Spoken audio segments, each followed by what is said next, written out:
Bismillahirrahmanirrahim. Assalamualaikum warahmatullahi wabarakatuh.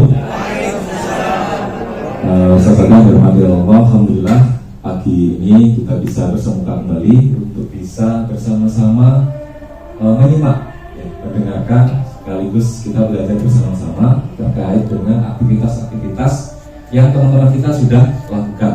Di sini ada Ustadz Salim, ada Ustadz Ilyas, dan juga Ustadz Tri yang insya Allah beliau-beliau ini sudah banyak menciptakan ide-ide dan terus menularkan kegiatan-kegiatan pembiasaan budaya positif ke anak-anak kita. Dengan harapan pembiasaan budaya positif itu tidak hanya untuk beliau dan untuk siswa-siswa beliau juga, tapi juga bisa diimbaskan, juga bisa diinternalisasi kepada seluruh ustadz sekalian. Nah, banyak pembiasaan budaya-budaya positif yang bisa kita lakukan, ya, secara sederhana. Ketika kita bertemu dengan anak-anak, senyum, salam, sopan, santun, ya, kedisiplinan bagaimana kita memperlakukan anak di kelas, ya, dan seterusnya. Hal ini bisa kita jadikan sebuah contoh yang aksi nyata berbagi praktik baik, dan mudah-mudahan ustadz-ustadzah juga bisa mengimplementasikan budaya-budaya baik yang insya Allah beliau-beliau ini sudah lakukan dan nanti bisa diimbaskan kepada teman-teman semua. Kita yakin bahwa kegiatan-kegiatan ini sejatinya adalah kegiatan positif budaya sekolah yang sudah kita lakukan. Hanya memang perlu kita kuatkan kembali, perlu kita ingatkan kembali kepada anak-anak kita hal-hal baik, utamanya kegiatan-kegiatan yang berkaitan dengan aktivitas ibadah, sholat, ya, adabnya masuk ke masjid, ya, bagaimana kemudian memperlakukan ustadz-ustadz dan berbahasa tubuh, komunikasi dengan ustadz-ustadz itu seperti apa, sehingga ini bisa menimbulkan perilaku positif di anak-anak kita. Ustadz Salim, Ustadz Ilyas, Ustadz Tri, barangkali itu yang bisa saya sampaikan. Ada yang mau disampaikan atau sudah cukup? Ya. Terima kasih saudara sekalian. Mudah-mudahan beliau bertiga mampu menginfluence, ya, ustadz-ustadzah dan juga anak-anak kita semuanya supaya bisa berperilaku positif selayaknya yang disunahkan oleh agama kita, yang diajarkan oleh Rasulullah SAW. Terima kasih. Sekian dari saya, kurang lebihnya mohon maaf. Ihdinas siratal mustaqim. Wassalamualaikum warahmatullahi wabarakatuh.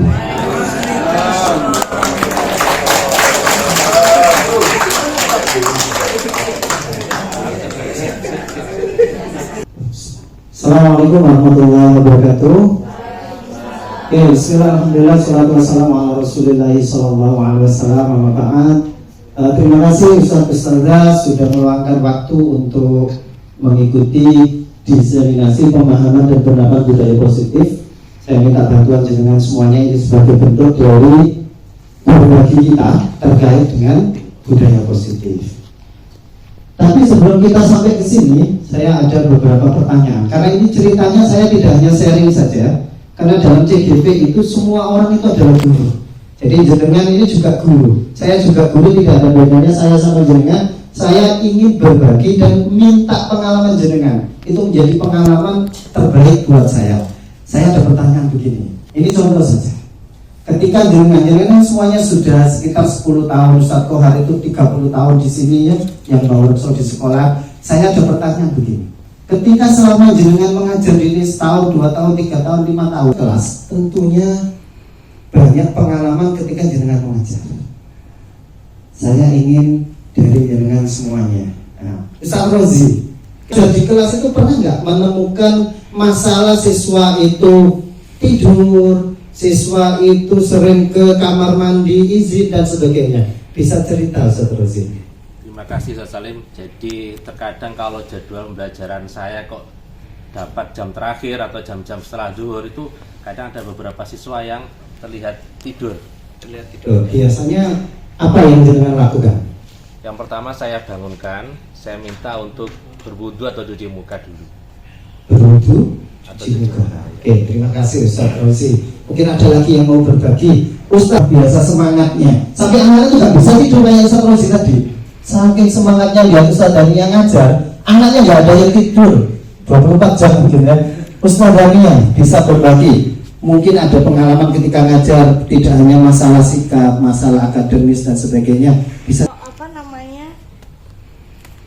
sebelum pembelajaran, persiapan itu biasanya saya meminta ke anak-anak bagaimana bisa persiapan kelas itu waktunya sependek mungkin. Persiapan di awal. Ya, persiapannya sependek mungkin.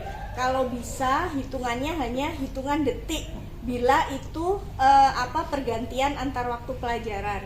Tapi kalau misalkan setelah istirahat, saya meminta ke anak-anak sebisa mungkin tidak ada yang namanya dispensasi waktu, jadi bisa tetap masuk seperti yang diharuskan oleh sekolah. Untuk masalah kebersihannya, nah itu yang biasanya setelah istirahat itu yang biasanya kami harus bersih-bersih dulu kalau di kelas putra. Ada dua pertanyaan. Yang pertama, itu tadi sudah ada aturan awal dan sebagainya. Bagaimana jenengan itu mengawali semua regulasi itu dengan siswa? Apakah jenengan tentukan sendiri? Apa ada diskusi dengan siswa? Bisa diceritakan? Ya, Ustadz Salim juga pernah tahu ya, karena kita kan partner ngajar di kelas inter. Nah, biasanya ketika awal tahun ajaran kami bersama anak-anak, dan itu datangnya dari anak-anak, membuat yang namanya kontrak belajar. Kalau di zaman dulu dinamakan kontrak belajar, tapi karena setelah saya ikut PGP, Pendidikan Guru Penggerak, seperti yang kita tahu itu namanya ternyata itu dinamakan kesepakatan kelas atau keyakinan kelas. Terima kasih Ustazah atas jawabannya.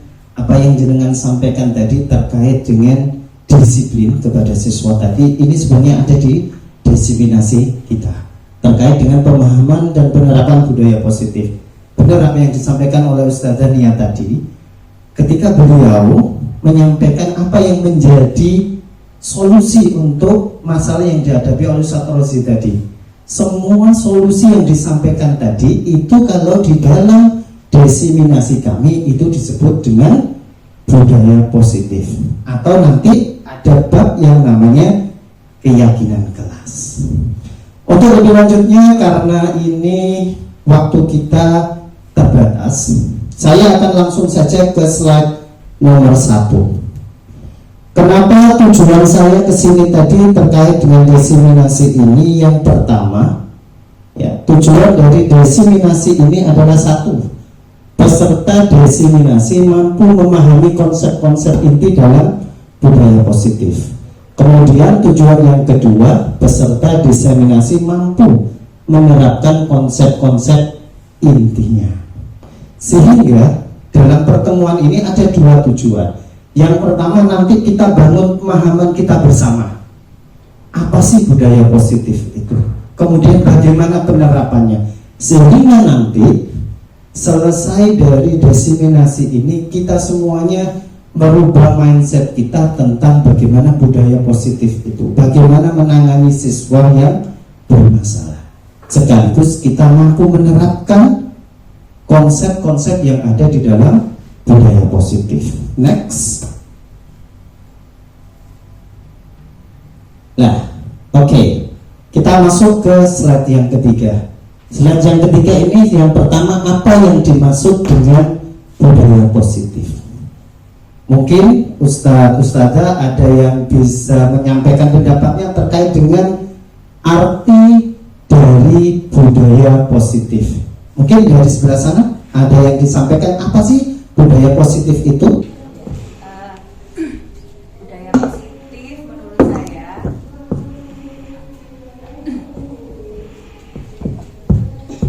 budaya positif menurut saya sikap, nilai atau praktik-praktik yang menciptakan lingkungan untuk mendukung kontribusi secara positif di sekolah. Kontribusi secara optimal. Benar apa yang disampaikan Ustazah Lili. Terima kasih Ustazah Lili. Beliau menyampaikan bahwa budaya positif itu nilai atau konsep yang mendukung terjadinya lingkungan yang baik. Oke, ada lagi? Oke, kita masuk yang kedua. Apa pentingnya budaya positif? Oke, ada yang mau menyampaikan? Oke, Ustazah Erni, apa sih pentingnya budaya positif itu, Ustazah Erni? Silakan. Ya Ustaz, terima kasih waktu yang diberikan. Pentingnya budaya positif menurut saya itu mengembangkan anak-anak untuk memiliki karakter yang kuat, yang sesuai dengan profil pelajar Pancasila. Oke, terima kasih Ustazah Erni. Beri tepuk tangan untuk Ustazah Erni. Benar apa yang disampaikan Ustazah Erni itu. Budaya positif ini sangat penting. Kenapa? Kenapa disebut sangat penting? Karena dengan budaya positif ini untuk mengembangkan siswa agar memiliki karakter yang sesuai dengan profil pemuda Pancasila. Jadi penting sekali ini, benar katanya Ustazah Erni. Jadi penting sekali. Budaya positif ini sangat dibutuhkan untuk mendukung para siswa kita agar memiliki karakter-karakter budaya-budaya positif yang sesuai dengan profil pemuda Pancasila. Terima kasih Ustazah Erni atas jawabannya. Terima kasih banyak. Kita lanjut ke slide selanjutnya.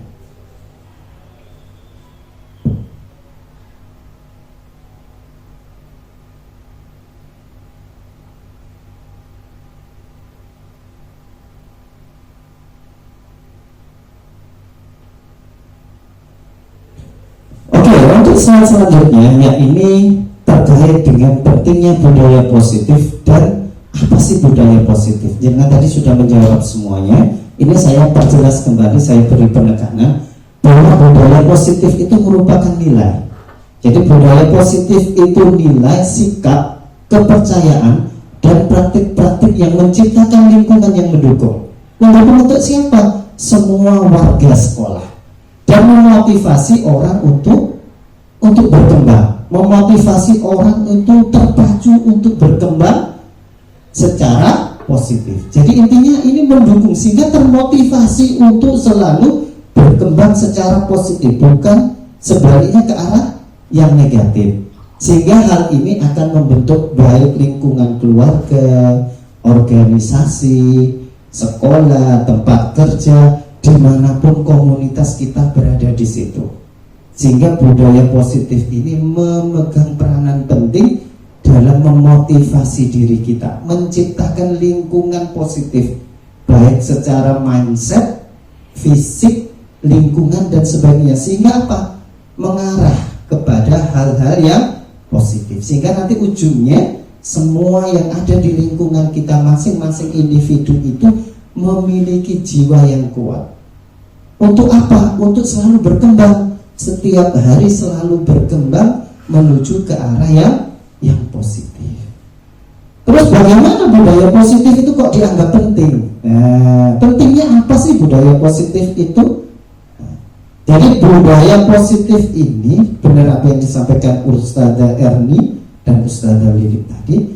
Jadi budaya positif ini mempunyai apa istilahnya itu ya, mempunyai hal yang sangat penting, titik yang sangat penting, sangat esensi, yaitu apa? Untuk mengembangkan anak-anak didik kita agar mereka memiliki karakter yang kuat. Karakter yang bagaimana? Karakter yang sesuai dengan profil pelajar Pancasila. Kalau di Al-Hikmah bagaimana? Berarti siswa yang memiliki profil sebagai remaja muslim, sebagai muslim yang baik secara agama, akhlak, bermasyarakat, bernegara, tentunya profil pelajar Pancasila itu masuk di dalam profil remaja muslim, khususnya siswa-siswa SMP Al-Hikmah. Jadi ini sangat penting budaya positif bagi perkembangan anak didik kita, bagi perkembangan kita sebagai guru, manajemen, semua stakeholder, semua anggota keluarga di sekolah, sehingga semuanya memiliki jiwa-jiwa sesuai dengan profil pelajar Pancasila dan profil remaja muslim. Kita lanjut ke selanjutnya.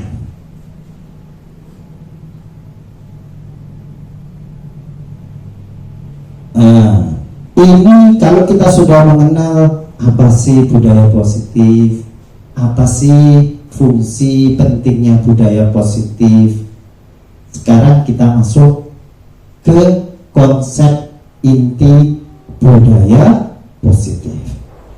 Ini konsep inti budaya positif. Ada 7 komponen pokok di sini dari budaya positif. Komponen yang pertama, budaya positif itu meliputi disiplin positif. Kemudian ada nilai kebajikan universal, hukuman, penghargaan maupun restitusi, ada keyakinan kelas, kebutuhan dasar manusia. Yang keenam, 5 posisi kontrol. Kemudian yang terakhir ke-7 yaitu segitiga restitusi. Apa sih yang dimaksud ke-7 konsep inti budaya positif ini? Ke-7-7-nya itu apa sih? Saya akan coba jelaskan, paparkan satu persatu. Oke, next di sini. Disiplin positif. Apa sih maksudnya disiplin positif tadi? Tadi kan sudah disampaikan, apa sih disiplin positif itu? Ada yang bisa menjawab apa sih disiplin positif itu? Oke, silakan. Oke.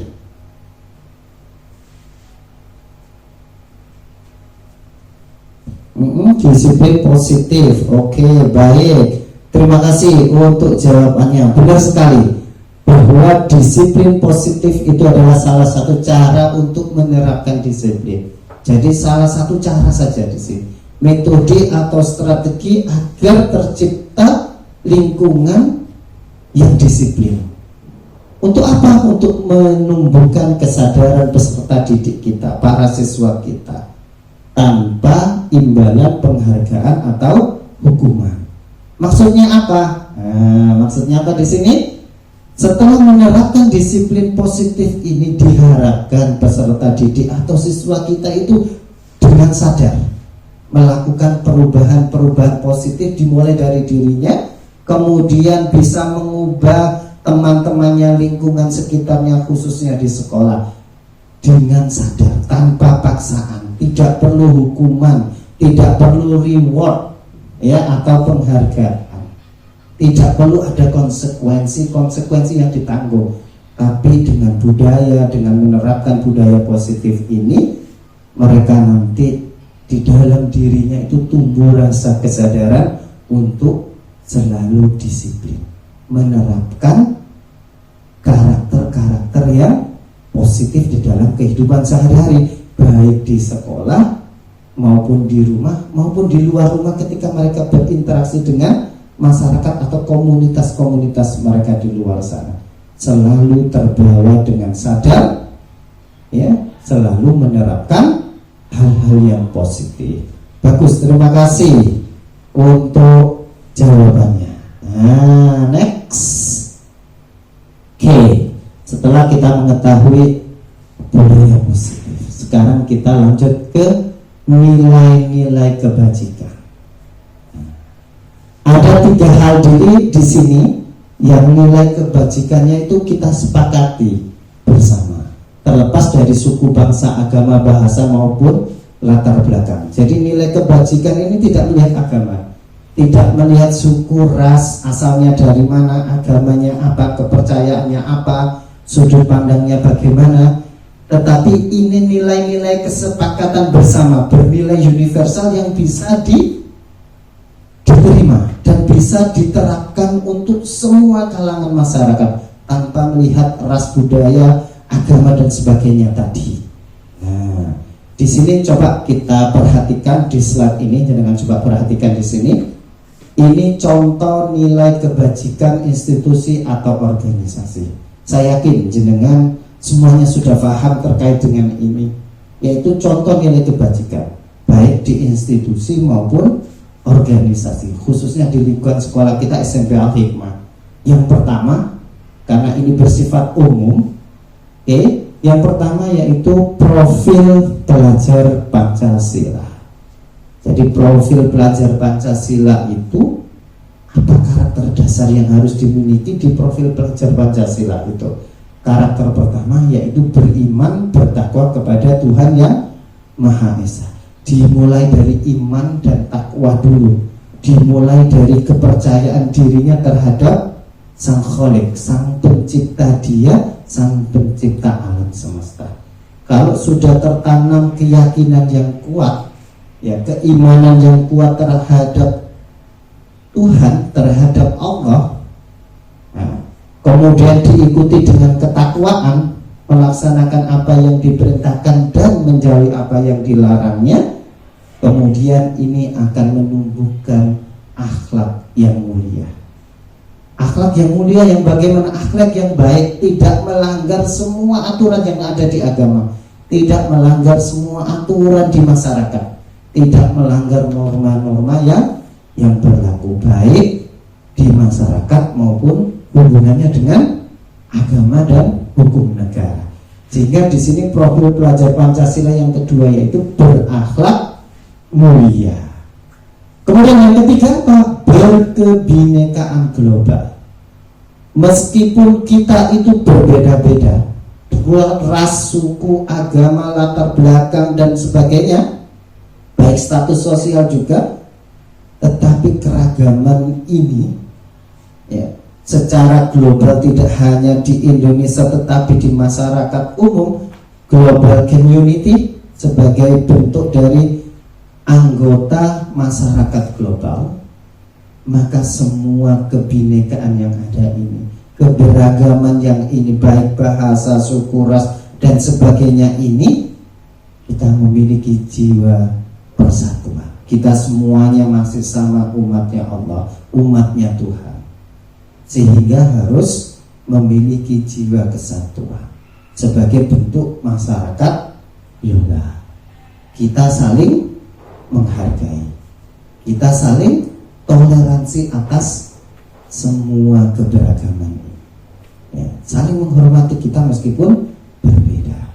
Yang keempat yaitu jiwa gotong royong, memiliki semangat untuk bergotong royong. Apa sih gotong royong itu? Nah, ada yang tahu apa sih gotong royong itu? Nah, kalau di orang Jawa itu biasanya gotong royong, namanya gotong itu berarti memikul. Jadi kita pikul bersama segala sesuatu, kesulitan itu kita pikul bersama. Berarti gotong royong di sini adalah bekerja sama untuk menuju tujuan, bersama-sama bekerja sama untuk menyelesaikan masalah. Nah, di sini maka disebut sebagai gotong royong. Kalau kita ingat ketika di desa itu, hidup di desa ketika kita kecil atau mungkin sampai sekarang, di desa itu sangat kental jiwa gotong royong mereka. Bangun rumah, ya, kemudian bersih-bersih, selokan. Mereka punya jiwa bergotong royong. Istilahnya di desa itu kerja bakti, atau kalau bahasa Jawa itu sayang istilahnya. Bahkan ketika bangun rumah itu, tetangga-tetangga kita itu datang untuk membantu. Ya, ini adalah jiwa gotong royong yang perlu kita tumbuhkan kepada anak-anak kita sejak dini, sesuai dengan profil pelajar Pancasila. Lanjut yaitu jiwa mandiri.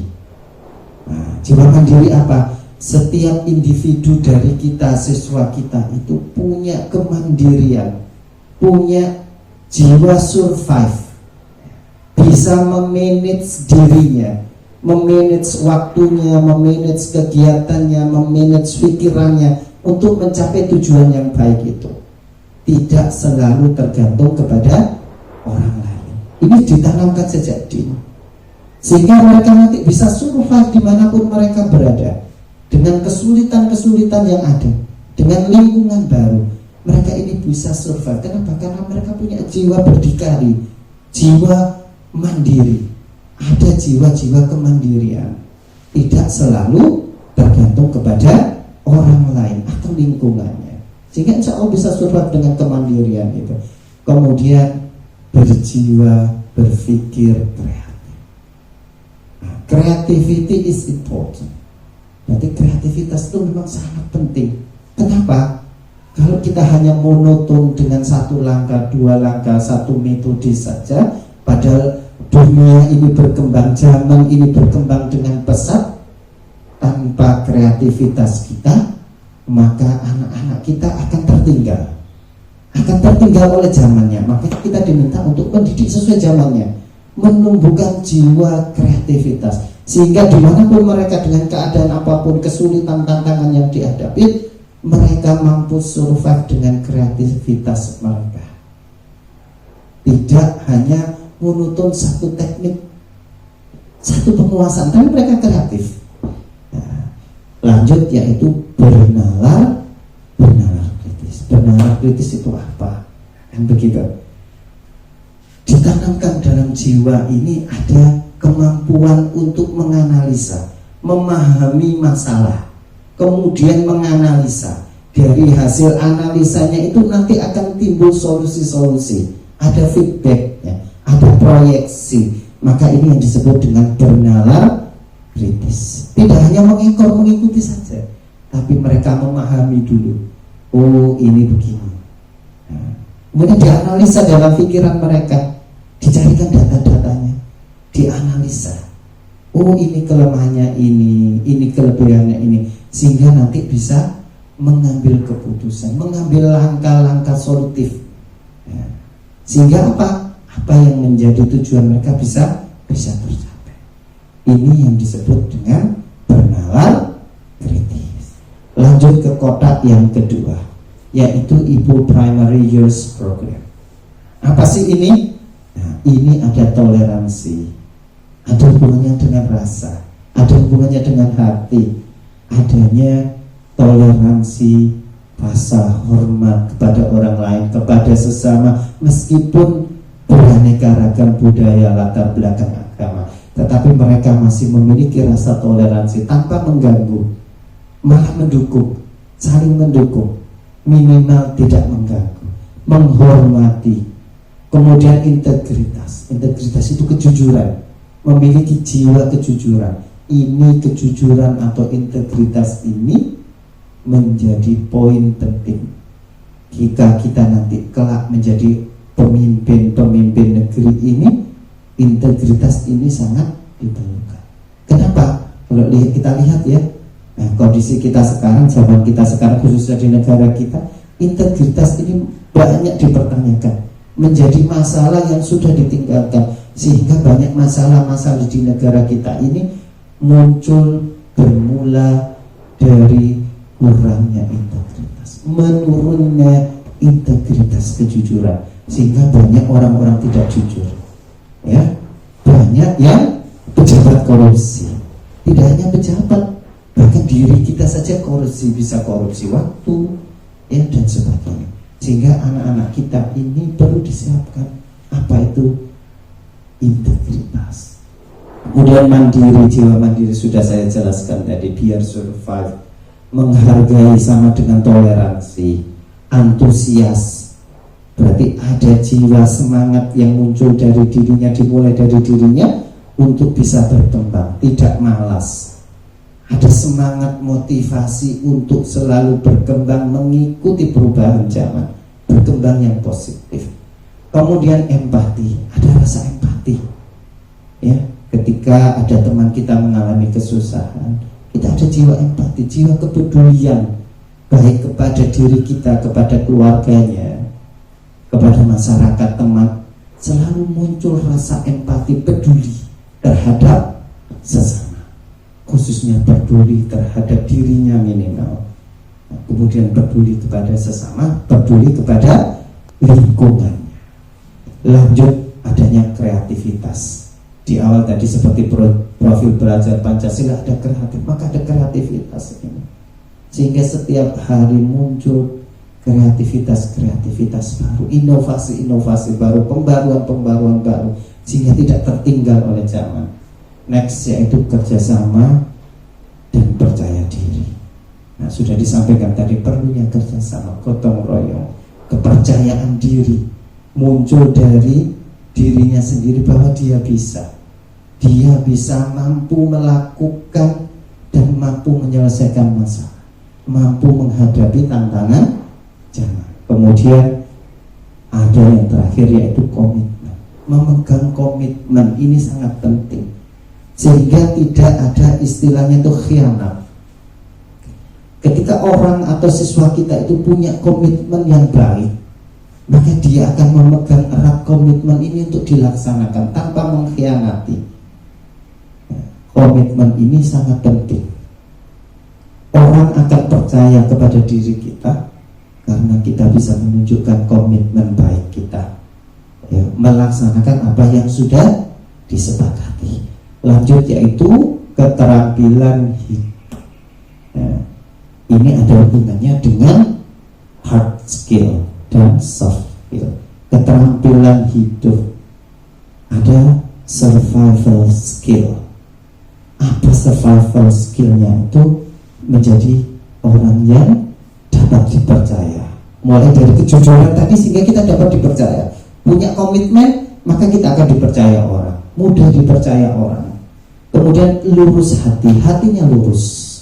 Nah, hatinya lurus maksudnya apa? Hatinya selalu berpikir positif, tidak berpikir yang jelek, tidak berpikir untuk melakukan kerusakan, tetapi selalu berpikir untuk melakukan kebaikan, khususnya bermanfaat kepada orang lain. Karena sebaik-baik manusia itu adalah orang yang bermanfaat kepada sesamanya dan lingkungannya, tidak egois. Pendengar yang aktif. Jadi di sini ada istilah keterampilan hidup itu adalah pendengar yang aktif.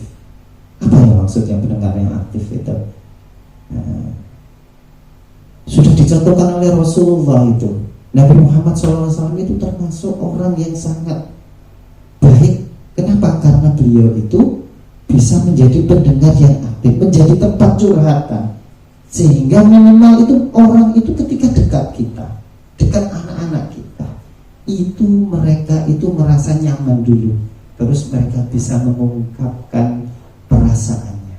Mungkin ada yang punya masalah, ya, mau cerita ke orang lain, khawatir, tetapi ketika kita itu mau mendengarkan dengan baik, mereka akan dekat kepada kita dan berusaha bercerita dengan harapan apa? Minimal didengarkan, mendapatkan kenyamanan dulu. Baru setelah itu kita nanti bisa memberikan solusi, mungkin bisa mendinginkan situasi, memberikan solusi-solusi, sehingga perlu adanya jiwa yang apa itu? Menjadi pendengar yang aktif. Tidak mendengar, tidak merendahkan orang lain, meskipun anak kita, adik kita memiliki kedudukan yang tinggi, jabatan, pandai misalkan anak kita, atau dari orang-orang tua yang kaya, status sosialnya tinggi, tapi tidak melihat rendah kepada orang lain. Ini sangat diperlukan. Merasa sama di hadapan Allah, sama di hadapan Tuhan Yang Maha Esa, sama-sama manusia. Yang membedakan itu ketakwaannya, kemanfaatan. Lanjut yaitu memberikan yang terbaik dari dirinya, memiliki jiwa untuk istilahnya itu selalu memberikan yang terbaik, tidak biasa-biasa. Kalau bisa luar biasa, kenapa kita biasa? Jadi setiap pekerjaan yang dilakukan itu selalu dilakukan dengan baik, yang terbaik yang bisa dilakukan, tidak biasa-biasa saja, sehingga memberikan yang terbaik dari dirinya, diberikan semuanya, dituangkan semuanya untuk kerjanya, untuk sekolahnya, untuk ibadahnya, untuk membantu sesama. Oke, ini 3 komponen dari nilai-nilai kebajikan. Next, terkait dengan nilai-nilai kebajikan, salah satunya adalah membuang sampah di tempat sampah.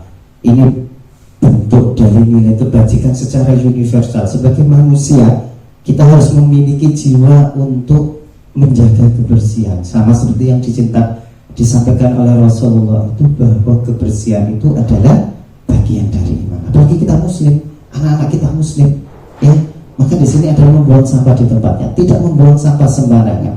Malah dari luar negeri itu sampah itu dipilah, ada organik, anorganik dan sebagainya. Kemudian yaitu hadir di tepat waktu. Hadir di tepat waktu ini bagian dari bentuk apa? Tanggung jawab diri kita terhadap amanah yang diberikan kepada kita, dimanapun itu, baik di tempat kerja, ada undangan, dan sebagainya, maka hadir tepat waktu, jangan sampai terlambat. Ini bentuk nilai kebajikan, khususnya untuk anak didik kita. Bayangkan kalau anak didik kita suka telat, pasti perasaan kita tidak enak. Maka kini nilai-nilai kebajikan itu perlu disampaikan ke anak-anak sehingga mereka apa? Bisa menerapkannya dalam bentuk apa? Hadir tepat waktu ketika kegiatan atau pelajaran. Selanjutnya yaitu menyayangi teman, menyayangi sesama. Nah, sudah saya sampaikan di depan tadi, ada nilai-nilai empati di sini, nilai yang menghargai orang lain, mau membantu, bekerja sama. Maka di sini masuk di menyayangi. Lanjut saja. Oke. Setelah nilai-nilai kebajikan, ini ada hubungannya dengan hukuman, konsekuensi, dan restitusi. Apa yang maksudnya? Apa bedanya hukuman, konsekuensi, dan restitusi? Kayaknya sama ya? Iya, beda ya? Oke. Kira-kira apa bedanya? Apa sih hukuman, konsekuensi, dan restitusi itu? Monggo silakan, siapa yang bisa memberikan argumennya, pendapatnya, idenya, monggo. Oke. Ya, oke, Ustazah Filia. Monggo, Ustazah Filia. Apa sih hukuman, konsekuensi, dan restitusi itu menurut jenengan? Oke, silakan.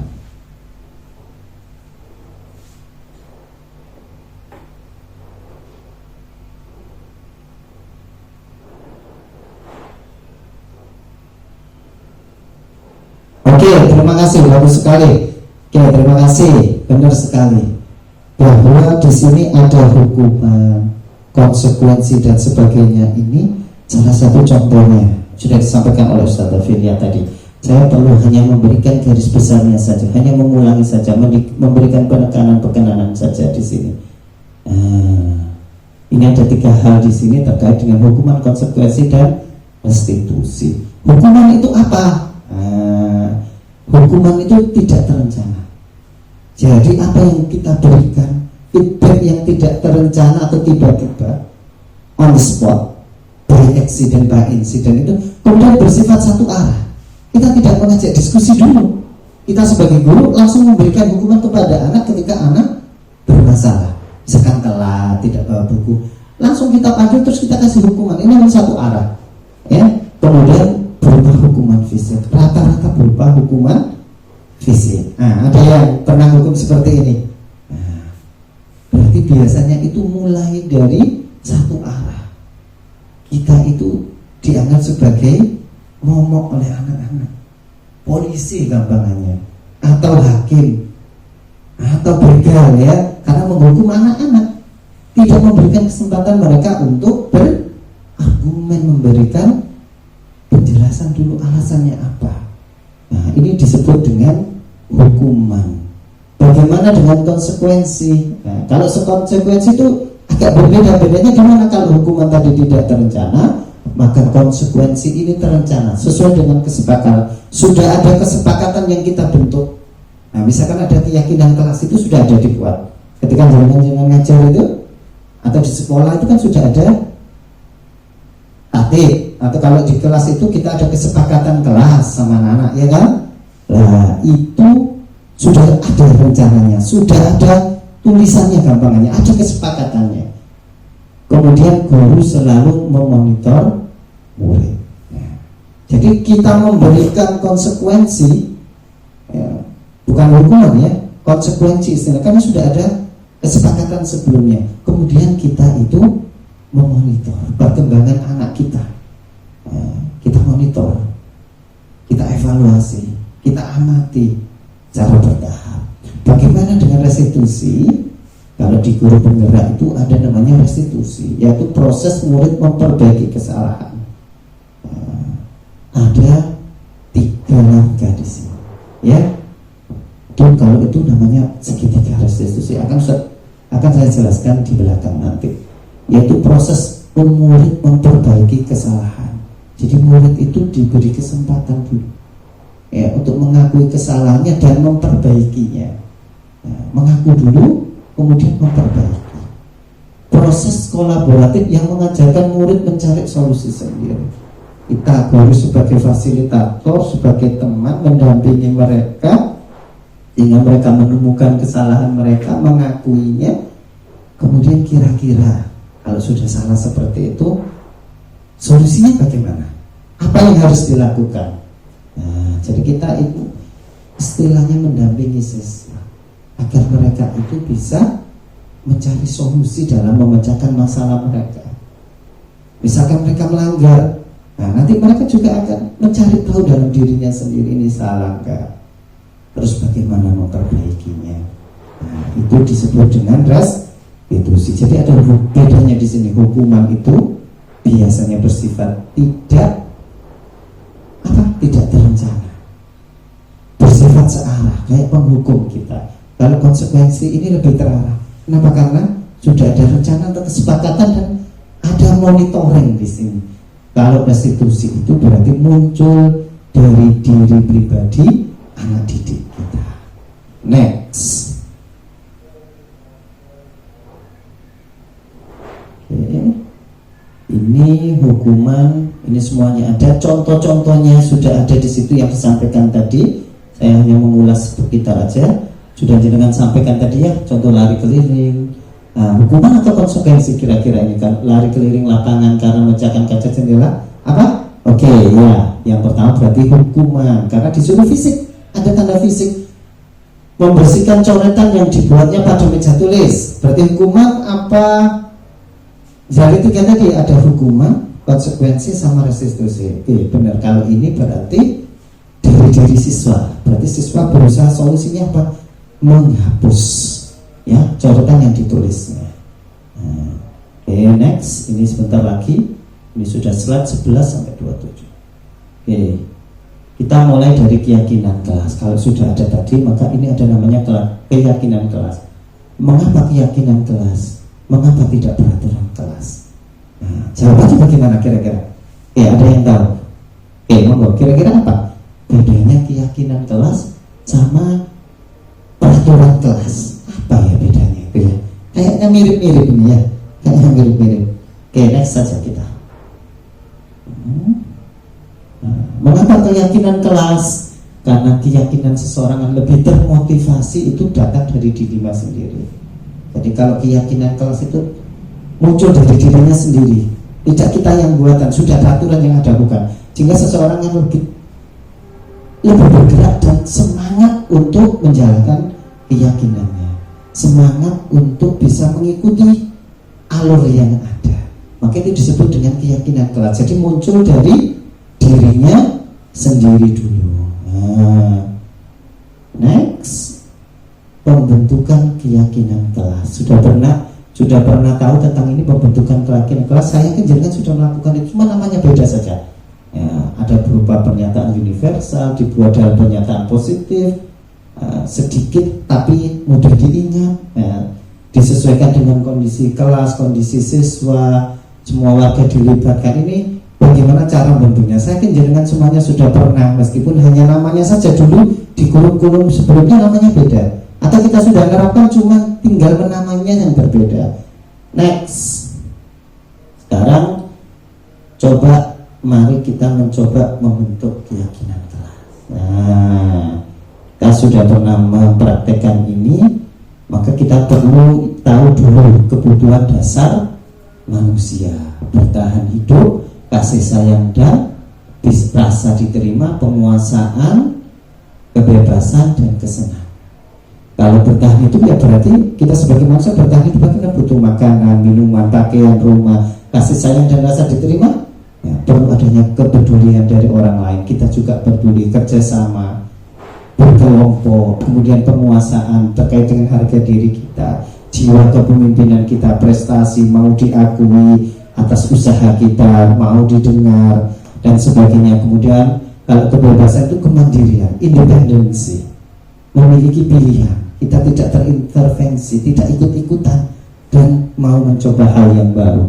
Kemudian ada kesenangan. Manusiawi kita itu suka hal yang senang, mulai humor, bermain, nonton TV, kita tertawa dan sebagainya. Itu namanya kesenangan. Ini salah satu kebutuhan dasar manusia. Next. Nah, ini ada 5 posisi kontrol guru. Jadi guru itu mempunyai 5 Posisi kontrol yang pertama sebagai penghukum, pembuat merasa bersalah, kita sebagai teman, kita sebagai pemantau, kita sebagai manajer. Kira-kira jenengan ada di posisi yang mana ini kira-kira? Penghukum. Berarti penjaga nanti. Ada 5 posisi ini, ada penghukum dan sebagainya di sini. Kita cek satu persatu posisi jenengan ada di mana. Saya duduk aja ya. Nanti saya izin duduk dulu. Capek ini ya. Di sini ada contoh penerapan posisi kontrol guru. Ini ada kasus ya. Siswa tidak memakai atribut sekolah dengan lengkap. Apakah kamu sudah mengerti konsekuensinya? Ini bentuk-bentuknya saja. Contoh penerapannya saja sebagai kontrol guru. Posisi yang mana? Kira-kira bagaimana cara memperbaiki kesalahanmu? Kira-kira posisi kontrol yang mana ya ini? Kita cek ya.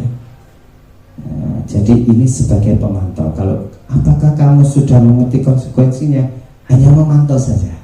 Kalau yang kedua, kira-kira bagaimana memperbaiki kesalahanmu? Kita ada pertanyaan ini berarti sebagai apa? Sebagai manajer. Next. Saya sedih dengan perilakumu. Nah, kalau ada guru itu siswa bermasalah terus bilang begini, ini kira-kira posisi kontrol yang mana? Oke, benar. Berarti ini adalah posisi kontrol sebagai apa tadi? Mohon maaf. Apa itu? Oke, lanjut. Kita lanjut aja ya. Ini agak kita lewati. Ayo kerjakan. Terlambat lagi. Sana sini berdiri di depan kelas. Berarti ini apa nih? Benar, ini penghukum. Kita posisinya sebagai penghukum. Lanjut. Ini biar lebih cepat. Oke, saya percepat ya. Ini ada namanya segitiga restitusi. Sebagaimana tadi restitusi itu ya, dimulai dari dirinya siswa, memberikan kesempatan siswa untuk berpikir dulu, memahami dulu, sehingga nanti ada resolusinya. Ada segitiga restitusi namanya. Jadi dimulai dengan dialog antara guru dengan siswa. Atau apa? Untuk apa? Mewujudkan murid yang tanggung jawab, mandiri dalam mencari solusi permasalahan yang dihadapi. Itu ada segitiga restitusi, mulai dari menstabilkan identitas, membentuk keyakinan dulu, kemudian validasi tindakan yang salah, membuat siswa itu paham apa yang salah, kemudian menanyakan keyakinan tadi. Keyakinan apa? Solusinya apa? Apa yang kamu bisa lakukan? Itu menanyakan keyakinan. Misal kita sudah melakukan ini semuanya, ini tinggal 4 slide lagi. Kemudian ada menstabilkan identitas. Apa sih menstabilkan identitas? Saya tadi kasih penjelasan singkat tadi, yaitu berbuat salah itu tidak apa-apa. Ini hanya satu kalimat, berbuat salah itu tidak apa. Itu manusiawi kan begitu ya. Tidak ada manusia yang sempurna. Saya juga pernah melakukan kesalahan. Ustaz ini juga pernah melakukan kesalahan. Karena ini manusiawi. Itu maka ini menstabilkan identitas, memberikan keyakinan kepada dia, memberikan motivasi ya, masuk ke dalam jiwa mereka. Setelah menstabilkan identitas, maka validasi tindakan yang salah. Kalau anak sudah merasa nyaman dengan kita, sudah tahu, sudah mau ngomong, ya, ini bisa kita mulai dengan apa? Kalimat-kalimat ini hanya contoh saja. Padahal bisa melakukan yang lebih buruk dari ini ya. Atau kita boleh kamu pasti punya alasan mengapa melakukan ini. Jadi kita memberikan ruang pada siswa untuk berpikir, menyampaikan alasan-alasan mereka. Kita mencoba memancing saja, memfasilitasi saja ini, tidak mengintervensi.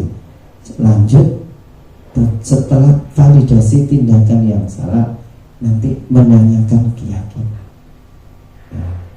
Sudah tahu salahnya, sudah nyaman berbicara, bercerita macam-macam, kemudian menanyakan keyakinan.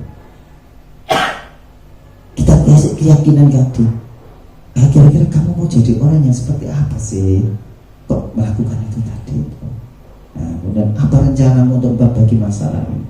Contoh tadi, ada contoh tadi di awal tadi ya, yang restitusi, ketika mencoret-coret itu, kemudian menghapus. Apa yang bisa kamu lakukan untuk memperbaiki diri setelah membuat coret-coretan?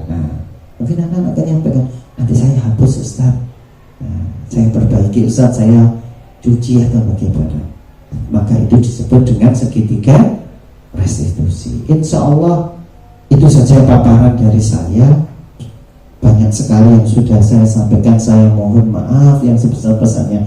Semoga dengan paparan diseminasi ini semakin memberikan kita pencerahan bagaimana memahami budaya positif, ya, bagaimana kita itu bisa menerapkan budaya positif di lingkungan, minimal lingkungan sekolah ini, sehingga anak-anak kita itu benar-benar menjadi anak-anak yang sesuai dengan profil belajar Pancasila, sesuai dengan profil remaja Muslim.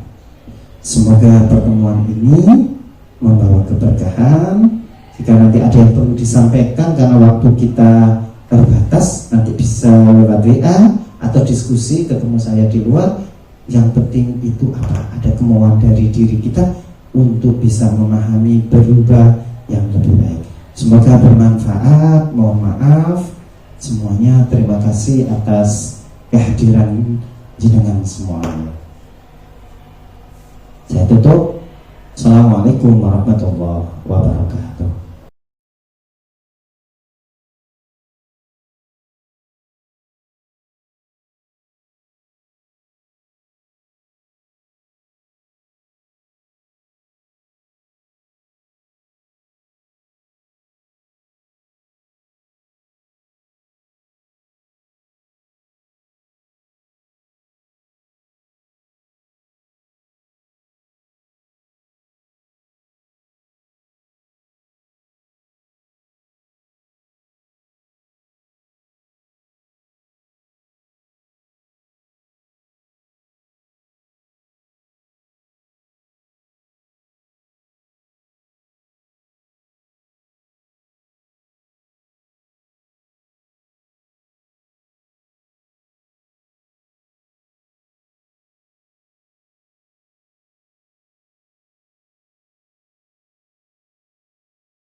Kamu tahu hari ini kenapa dipanggil Ustaz?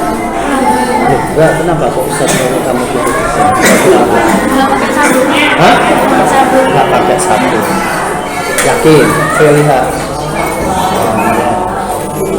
Tiap hari gini atau hanya pelajarannya Ustaz saja? Hari ini aja berapa kali kamu enggak pakai sabun? 2 hari. Kemarin juga. Oke. Kira-kira kalau nggak pakai sabun ini lihat teman-teman. Kalau nggak pakai sabun ini kira-kira bagus nggak? Terus kok dilakukan? Alasannya?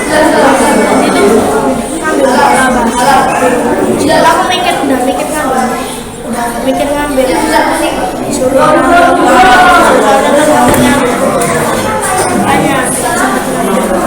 kira-kira dalam bayangan kamu itu nggak pakai sabun itu oke, biasa saja, atau kira-kira itu hal yang jelek kira-kira? ya biasa aja, tapi kalau menurut aturan sekolah gimana kalau pakai sabun? Ya, berarti melanggar ya. Mau melakukan lagi? Enggak. Besok ulangi lagi enggak kira-kira? Terus gimana enaknya?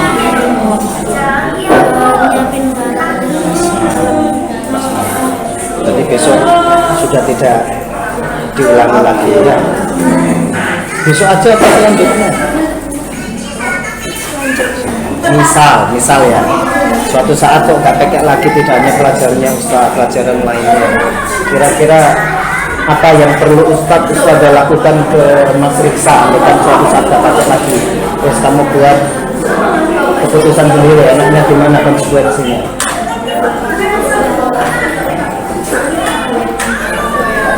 Apa kira-kira Ustaz harus ngapain kalau kamu nggak bawa lagi? Kira-kira apa? Pilih, ayo. Apa kira-kira? Kamu pilih? Nggak tahu.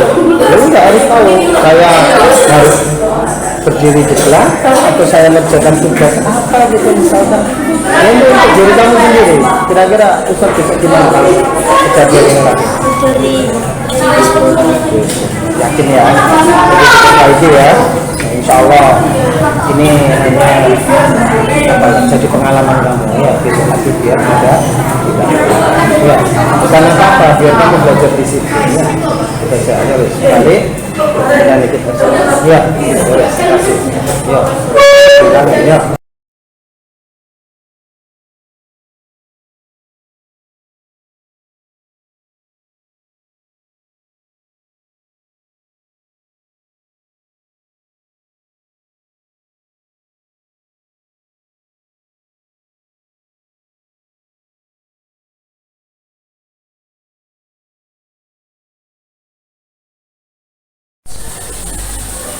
Kagil kamu tahu? Loh, kok nggak tahu? Tahu. Apa? Nggak boleh tuh. Hah? Nggak boleh laptop. Yakin? Iya. Kenapa kok nggak bawa laptop? Lupa. Hah? Satu kelas nggak bawa semua apa kamu tahu? Bisa. Siapa? Riksa. Bisa. Itu tuh. Kira-kira kenapa nggak bawa laptop? Lupa. Kalau Riksa itu casnya itu hilang.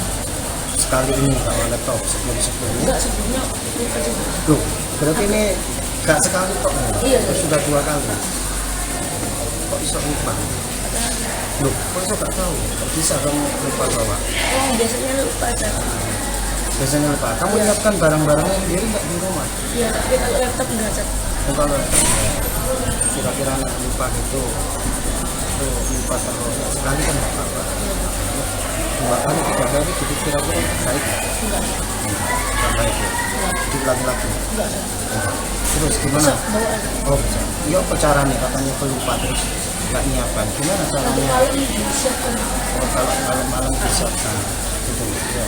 Taruh tas. Benar ya. Bismillah, insya Allah bisa. Oh, pokoknya kamu rajin kalau malam gitu.